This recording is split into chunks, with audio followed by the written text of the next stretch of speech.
Hello, my friends. I'm Dr. Rodrigo Rodriguez, Medical Director of BioCare Hospital. And I want to thank you for the privilege of listening to these podcasts because I do them from the bottom of my heart to try to give you information that I hope you find very valuable. Thanks to the generosity of Truth Be Told Radio Network, we are able to come to you every week, every Friday at 7 p.m. Eastern Standard Time, and we repeat the program every Saturday at 9:30 Eastern Standard Time. But I want to tell you something that is even more important.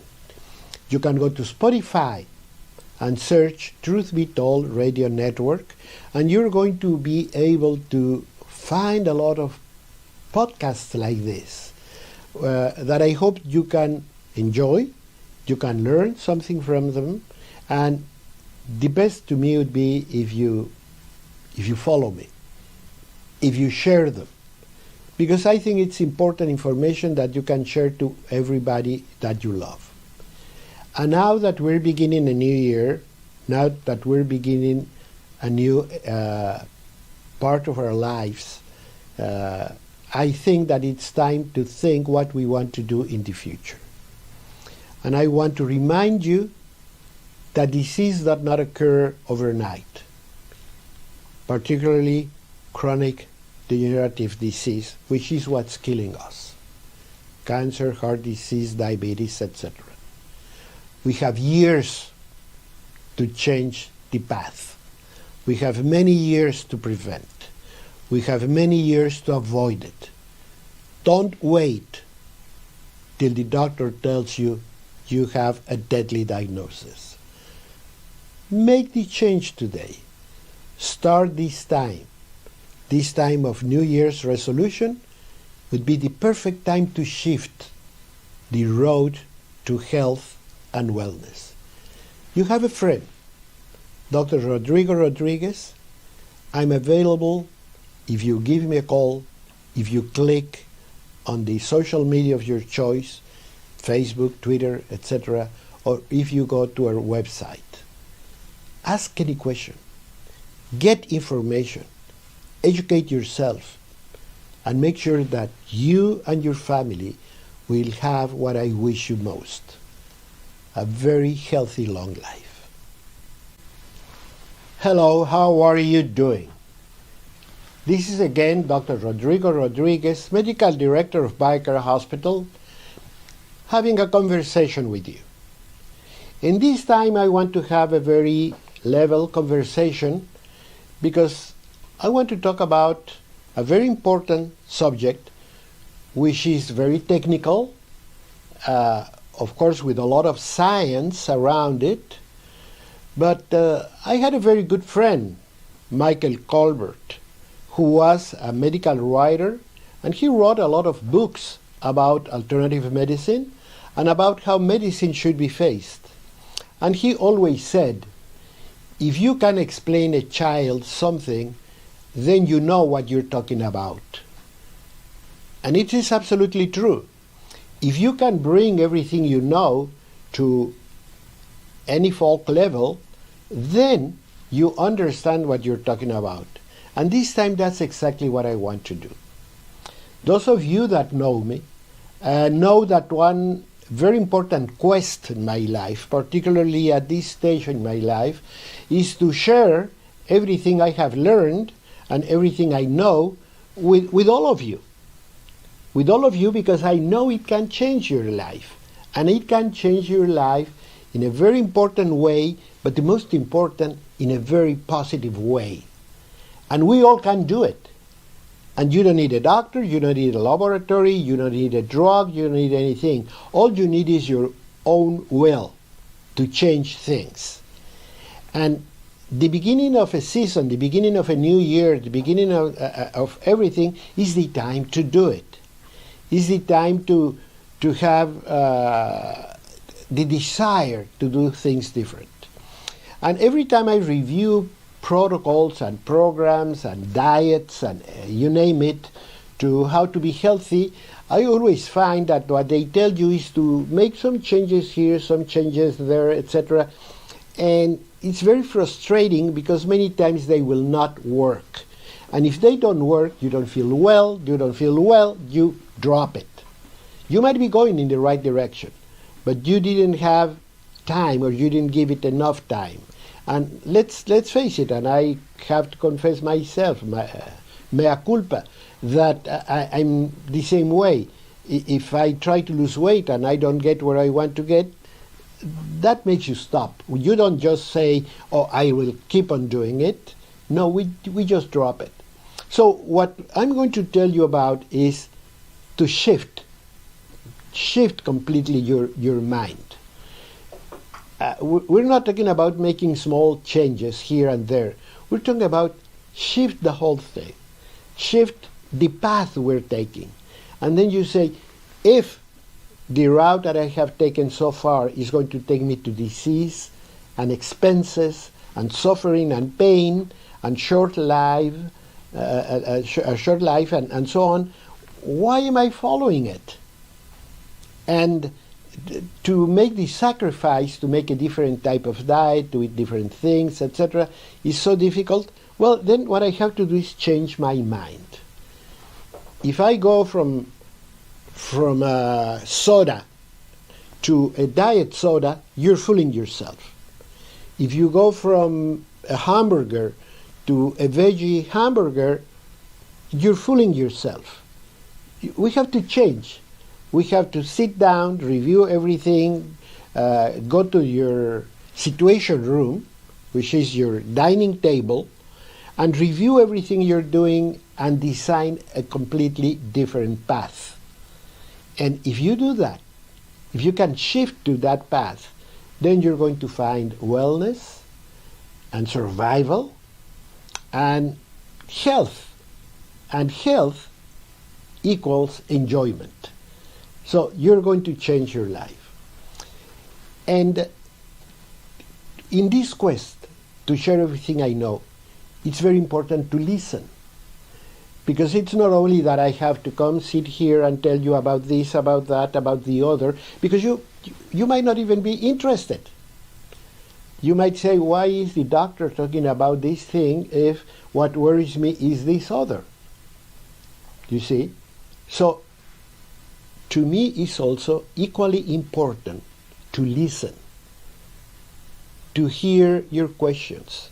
That's why I ask you to contact me, to follow me, to send me an email, to send a question in the social media of your choice, to tell me what you think of what I say and what areas you'd love to see talked about when we do this podcast. And one of those people that were listening to one of my programs asked me a question. And that person happens to be very close to me because he's my grandnephew. He's the son of a niece. And he's 13 years old. And he started because of some things that he had seen in school. Thank God, finally talking about it. He saw a number of things about types of foods, etc., healthier eating. He was kind of puzzled, and then he asked the question. He says, what I cannot see is what's the relationship between broccoli and cancer? Because that's what they told me in school. But I don't see where the link is. And I thought that's a very legitimate question. Because every time we talk about these things, we always talk about things you should do. But we always, even as a doctor, we say it as your grandmother used to say it. Do it because it's good for you. But in this time and age, we need a lot more understanding. Because that understanding is going to be the foundation of our commitment to do something. And the result of a commitment is fantastic. So you have to understand what you want to do because that's where you want to get. You want to continue on. You want to commit yourself.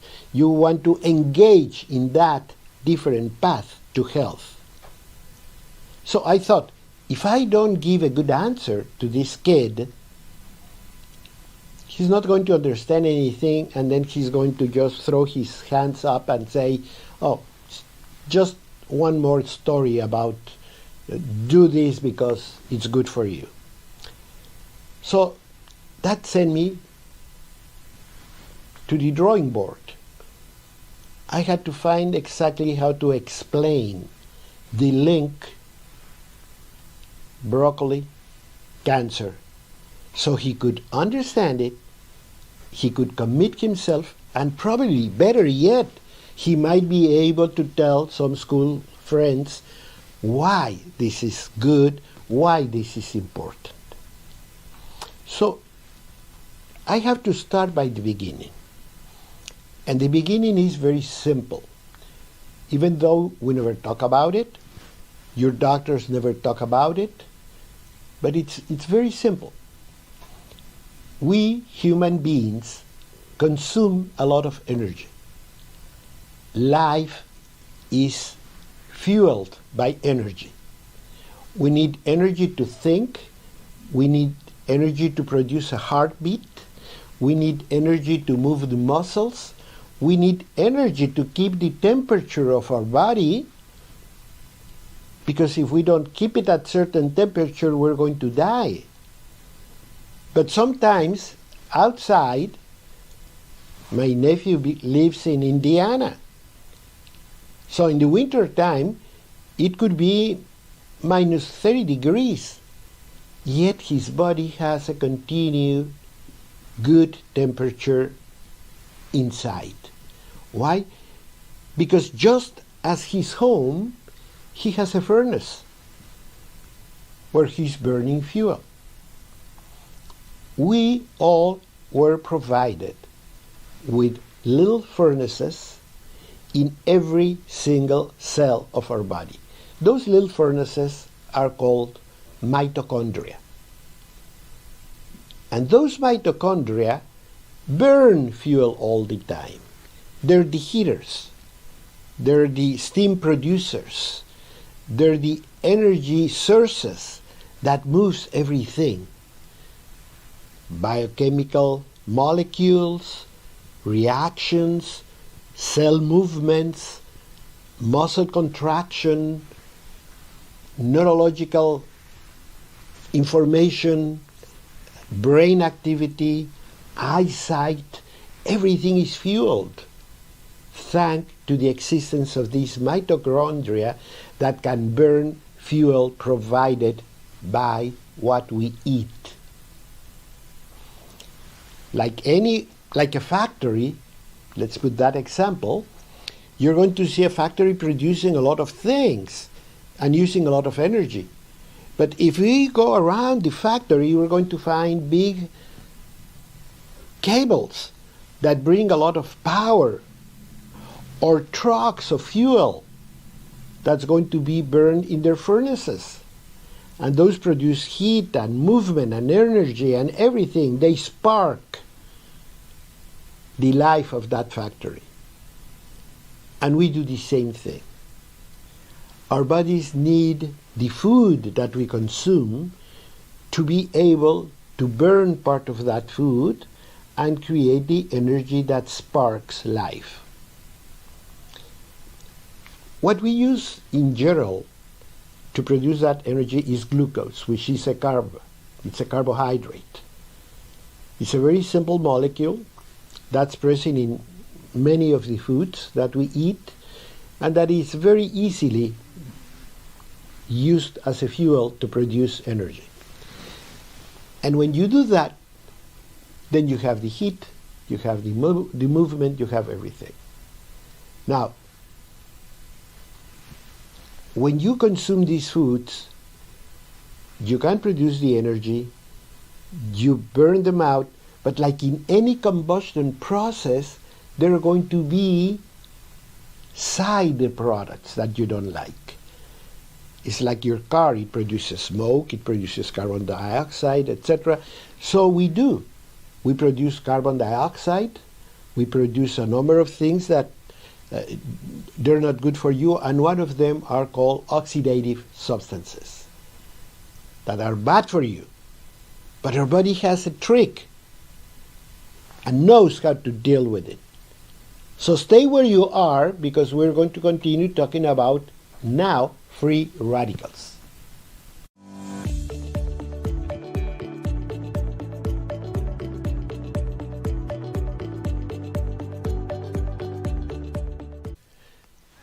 I'm Dr. Rodrigo Rodriguez, Medical Director of BioCare Hospital, and I'm talking about the link between broccoli and cancer.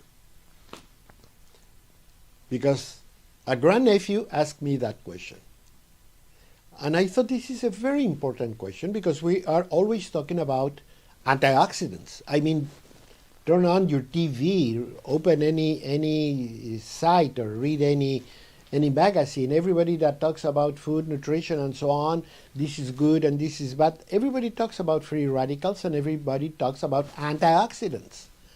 What are we talking about, and why are they important?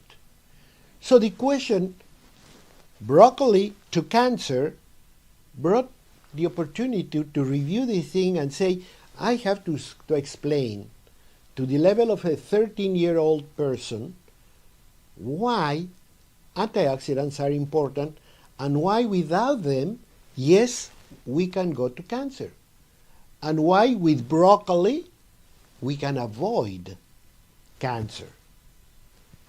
Couldn't be simpler than that. And it is absolutely true. And we're going to go to the end, so you know that what I'm saying is true.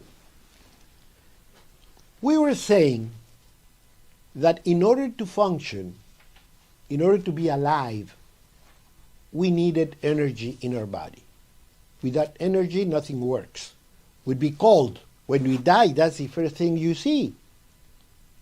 I mean, you have seen it in the movies, you have seen it in the whole thing. And then people go and say, well, because of the body temperature, we can tell that this person died so many hours ago. So what does that mean? That when the life ends, energy production stops. And that energy production is because we have little organs between each and every cell called mitochondria that burn fuel. And that fuel comes in the form of glucose, in the form of a carbohydrate. And when we burn it, we produce the things that we need, the energy that we need, and then we can spark life. But when we burn things, I mean, if you're going to do a barbecue, if you turn on the furnace in your house, if you start the engine in your car, any of those combustion processes are going to produce side products. And those side products might not be good for the body. They're actually harmful. And these substances are called oxidative species. But I don't want to be technical. Remember, I'm talking to a very young guy. So I don't want to be technical. So let's forget about these reactive species. Let's talk about simply oxidative substances. And oxidation, you know, oxidation is like rust. It's damaging. That's why you try to avoid oxidation at all costs. For example, in the hull of a big ship, we do things to avoid the rusting. So in the body, we have a lot of mechanisms. Remember, I have told you many times, we have a body that was created in perfection. Well, we have many systems that are going to take care of that oxidative substances threat. And those are called simply antioxidants. So an antioxidant is a system or a molecule or a substance that's going to neutralize or eliminate the activity of those oxidative substances. And they come in the form of enzymes, in the form of different molecules that mix with the substance that we want to get rid of. And one of the good things, bad and good things, is that these oxidative substances are very reactive. The problem is they might react with things we don't want to, like the genes in our cell. But the other advantage is that when we mix them with an antioxidant, they're readily connected, and then that substance stops being a threat. So the body has all these antioxidative substances and systems. So we're constantly getting rid of all these free radicals or oxidative substances that we produce in our everyday function. We just get rid of that. We eliminate them. We neutralize them all the time. And we function well. And we're happy, and we live long lives, many years, very successful, without too many problems. When do we start having problems? Let's think of equilibrium. Let's think of a balance. This is my oxidation level, and this is my antioxidation level. Let's say you have, in a scale of 1 to 100, 50% production of oxidative substances, but you have a 50% capacity of antioxidation. What's going to happen is they're going to neutralize each other, and you do not have any health problem. Now, two things might happen. One, you start producing too many free radicals. Your oxidation system might be getting worse and worse. And then your capacity to neutralize those free radicals is going to be overwhelmed. What do you have as a result? An oxidative body that's going to be threatened by these harmful substances. Because I said it, free radicals have the capacity to mix with a lot of things, and they can go to your DNA, and in the DNA they can change genes. They can change the expression of genes. Genes are very important because genes rule the formation of protein, the formation of enzymes, the formation of cells. So if the genes have the wrong information, let's imagine you have a car factory and you have a computer that tells the robot where to weld this or where to put this rivet. And all of a sudden, something comes in and changes the program. And then you weld the door. You will not be able to open the door anymore. That's a catastrophe for a car. You need a door to get in and to get out. But if it's welded, you cannot do it anymore. So if those free radicals damage your DNA, anything can happen. Because your DNA could change in a way that can produce a lot of problems. Now, when these antioxidants get to certain level, higher, they trigger a number of molecules that are going to trigger inflammation. And then you have two problems. The free radicals and an inflammatory response that's not produced by any specific damage, but by a substance you are producing in your body that you don't need in there. In other words, we are creating a real problem. something else could happen. Let's say that you have 50% production of antioxidants, but all of a sudden this goes back to 45 or 30, and what's going to happen? Even if you keep your level of free radical production, you don't have enough antioxidant substances to counteract, to neutralize the free radicals. So, in short, we need an absolute balance between the waste, between the free radicals we produce, and our capacity to cope with them, to be always level and to be always functioning very well. I'm going to tell you something that probably already in your own heart you know. A lot of the things that we know are bad for you. They're bad for you precisely for the same reason, because they are heavy producers of free radicals. What is those? What is that? Cigarette smoking. Cigarette smoking raises the production of free radicals in a very important way. Alcohol consumption, overeating, obesity, overeating carbohydrates, when we eat just too much sugar, when we eat bad fats, all those substances are going to release, are going to change the way our cells work and are going to increase the production of free radicals. So we have to watch. You know, there's a saying that I have seen in many cities that says, the cleanest city is not the one you clean the most, it's the one you keep tidy.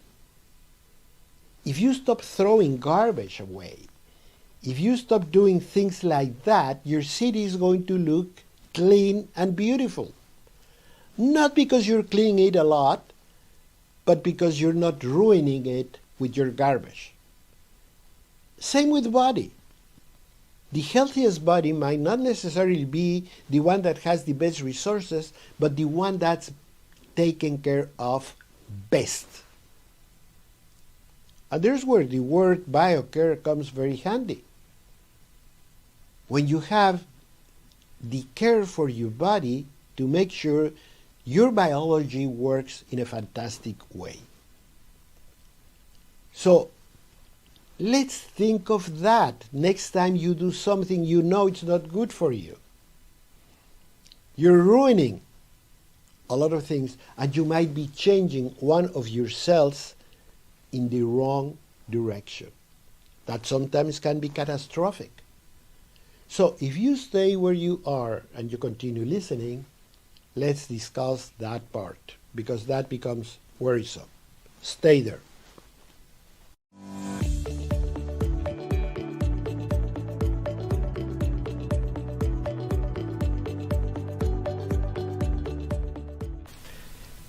You are with Dr. Rodrigo Rodriguez, Medical Director of BioCare Hospital. And we're talking about a simple subject. This is a question by a 13-year-old that asks, what's the relationship, what's the link between broccoli and cancer? And we started talking about how the body works. Because if we want to look for an explanation of the whole thing, we have to understand several simple things. One, the simplest, that life consumes energy, and that the body can produce that energy in tiny elements of every cell called mitochondria that work as a furnace, where we burn glucose and carbohydrates to produce the energy the body needs, the heat the body needs, spark life in one word. And we said that in that process we have the possibility of creating harmful substances that we are going to refer to as oxidants or free radicals. Very frequently you're going to find the word free radical. Well, these are the byproducts of the burning of carbs within the body. Now, the systems in the body can cope with those carbs. Can cope with those oxidants, with those free radicals. They can eliminate them, they can neutralize them, they can get rid of them. But in order to do that, these systems will have a capacity to fight with them that has to be equal or higher than the amount of free radicals we produce. So, in order to keep everything good, we have to be able to cope with every single free radical we make in the body. Because we have this capacity to cope with them, we cannot exceed that capacity or we're going to be in trouble.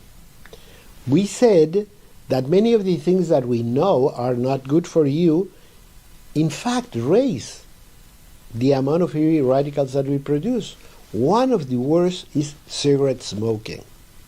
I always wonder, when are we going to stop that?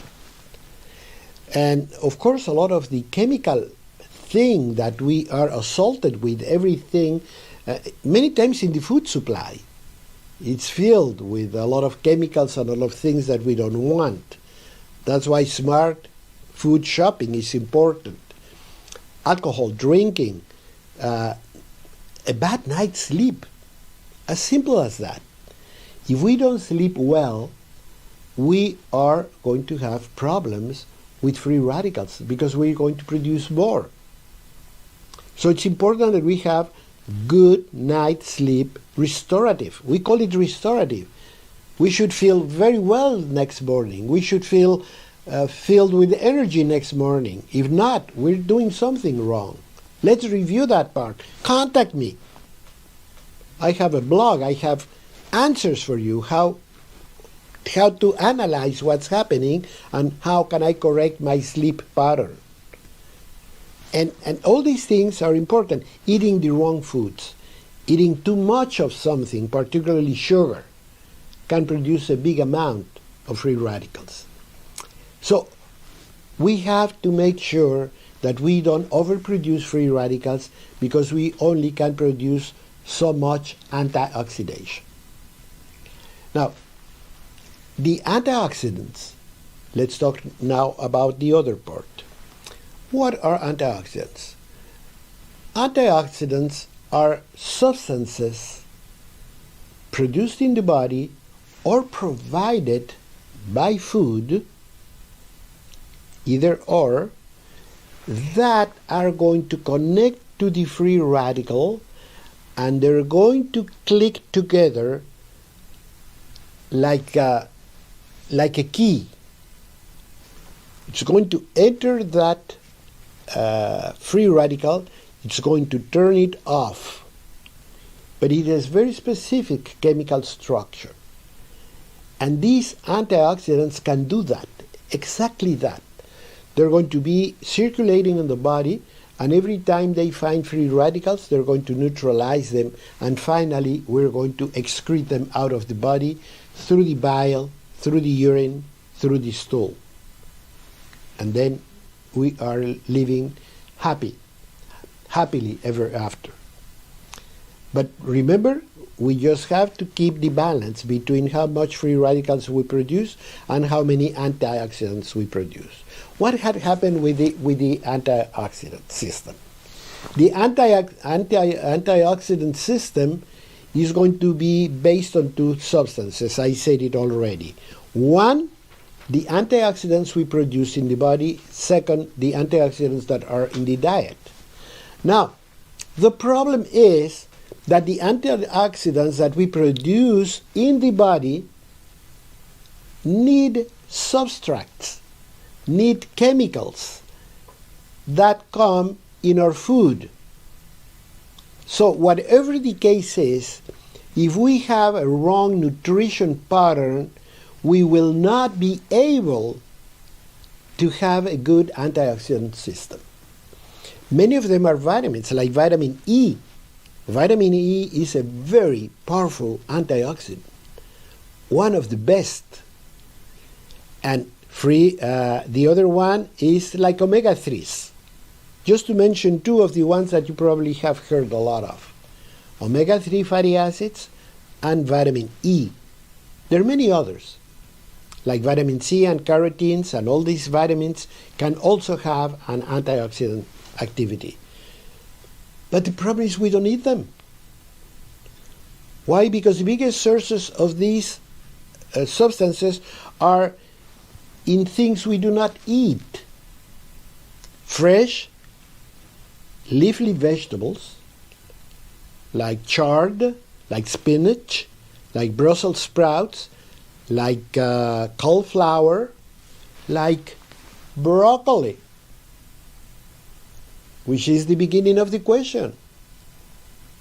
Broccoli is one of the most powerful in terms of antioxidant capacity. And I'm going to give you a hint that nobody will tell you. When you cook cruciferous, cauliflower, artichokes, broccoli, Brussels sprouts, when you cook these things, never immerse them in water, because you destroy the antioxidant capacity. Steam them or grill them, but don't put them in boiling water, because the boiling water will leach everything you want. So just steam them, put them in a steamer, be light, don't be thorough. Another good advice, if you add mustard seeds, get a good mustard, one of those that has all the seeds in it. You know, you can almost get a threefold, fourfold amount of antioxidants, because mustard seeds increase the capacity of the antioxidant to be used in the body. And it's good, they go well together.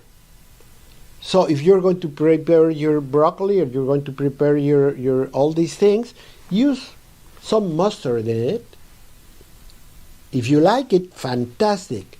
If you're not, you're going to get the hang of it, and you're going to like the taste after a while.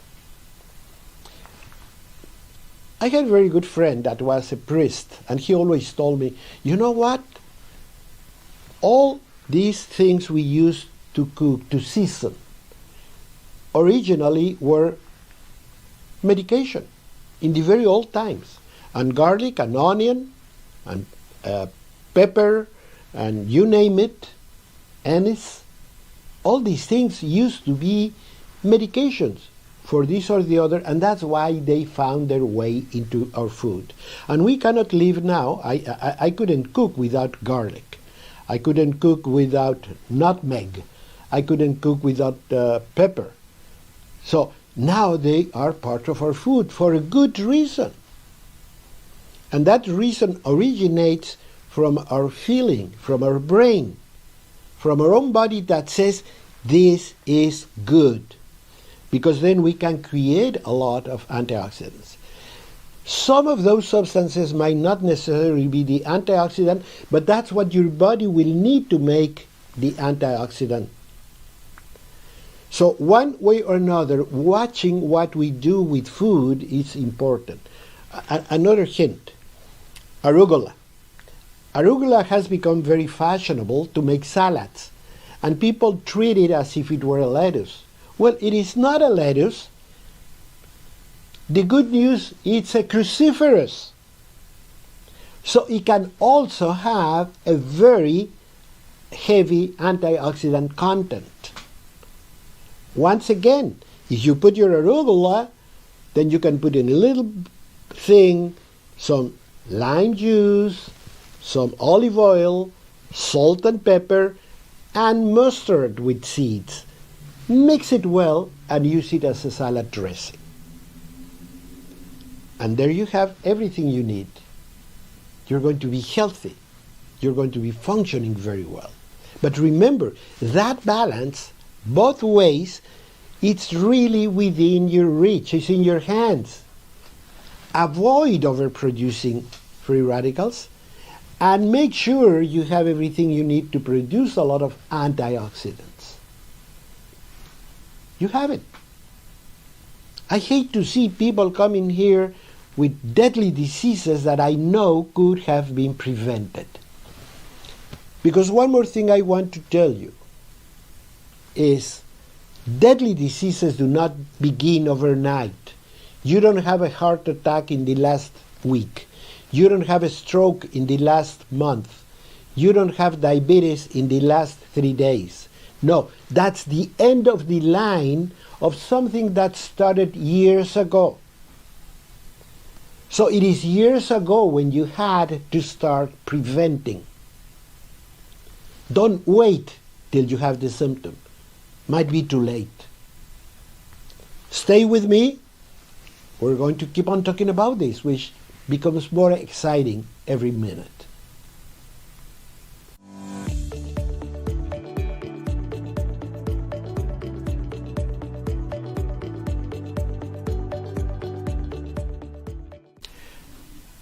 I'm Dr. Rodrigo Rodriguez, Medical Director of BioCare Hospital.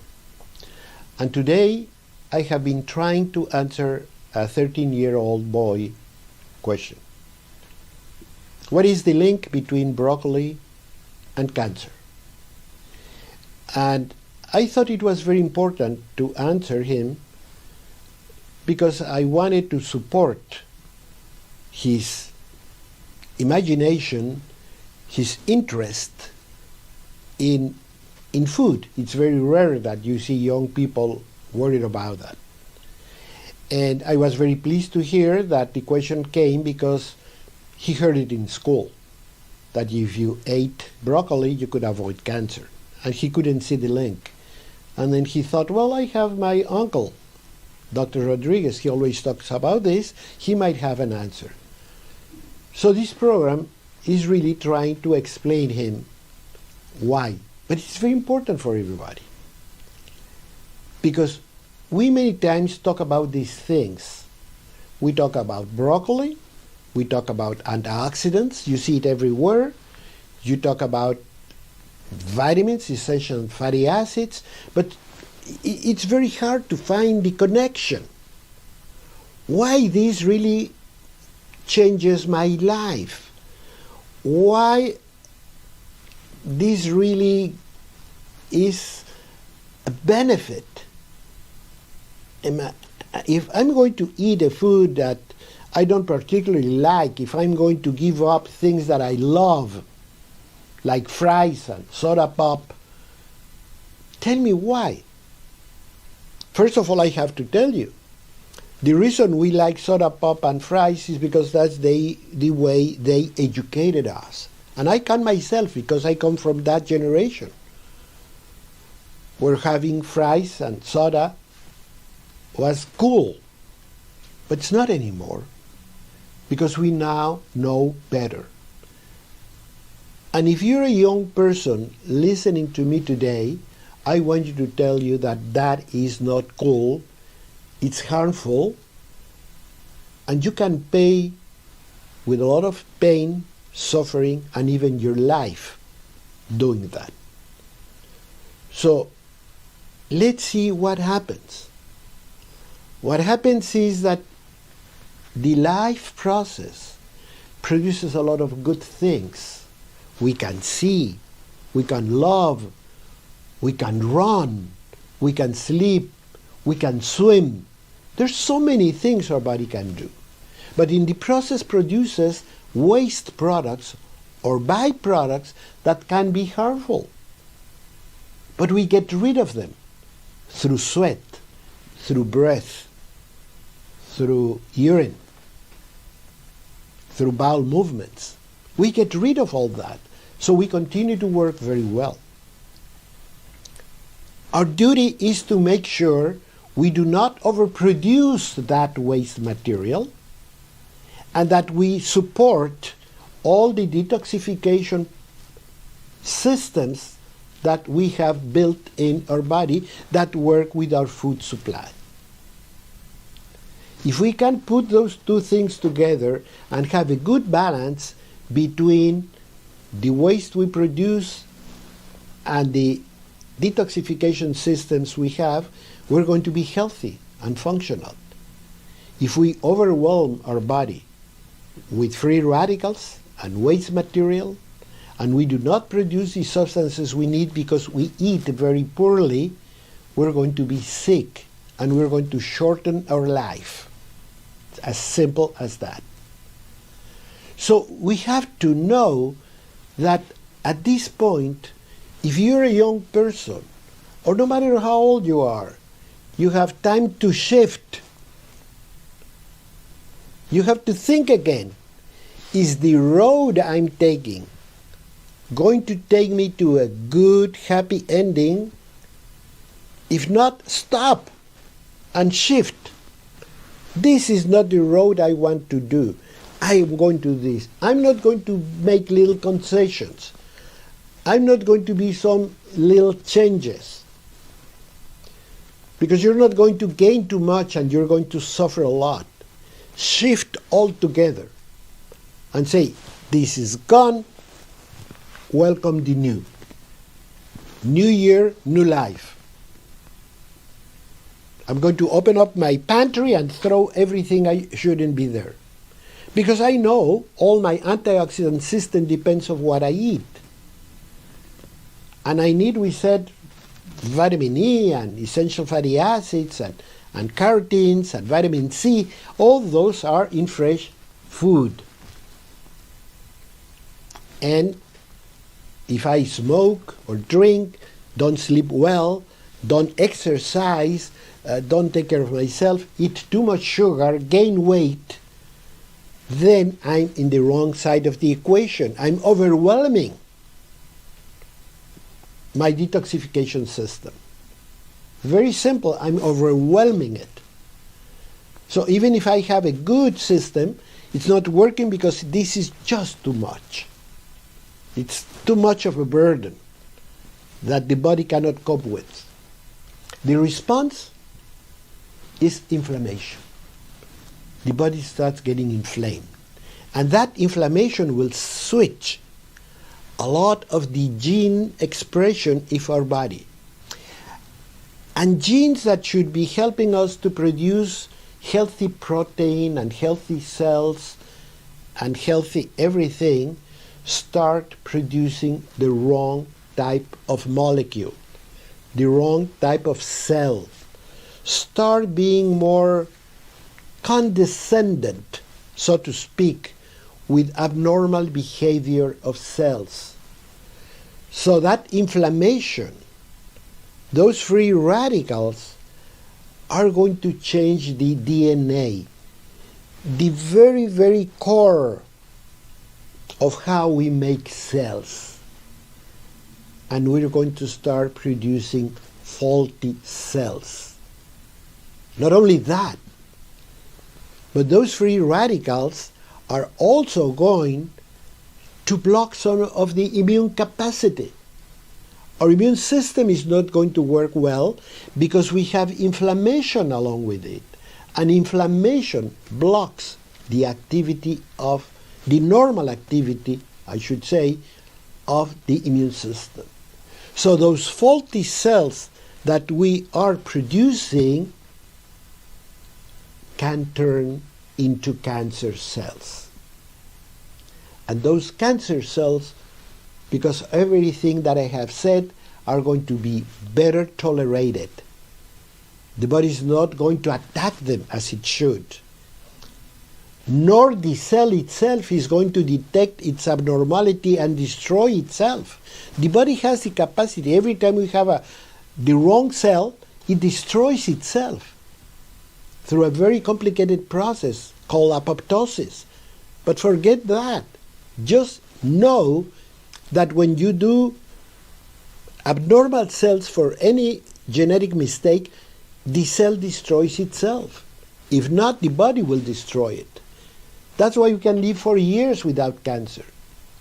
But if that system fails, we are going to create more and more cancer cells that are not going to self-destroy, that are going to be better tolerated, and through time, they're going to develop into a cancer, into the bad news, until the time where you sit at the desk with your doctor and the doctor tells you, I'm sorry to tell you, you have cancer here, you have cancer there.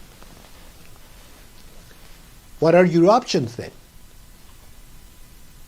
Your options are a hospital, a doctor, appointments, lots of money, lots of suffering, suffering for your whole family and everybody around you. But you had years before you reach that point, many years before you get to that point, to shift the road. Why don't you take the opportunity? So, I'm going to answer the question concisely and very clearly to my grandnephew. Broccoli, as many fresh vegetables, are going to be the foundation of the production of antioxidants that are going to destroy those waste substances your body produces and that can produce cancer. So broccoli, in the end, will block cancer in your body. I'll be with you next time. I hope you like the answer.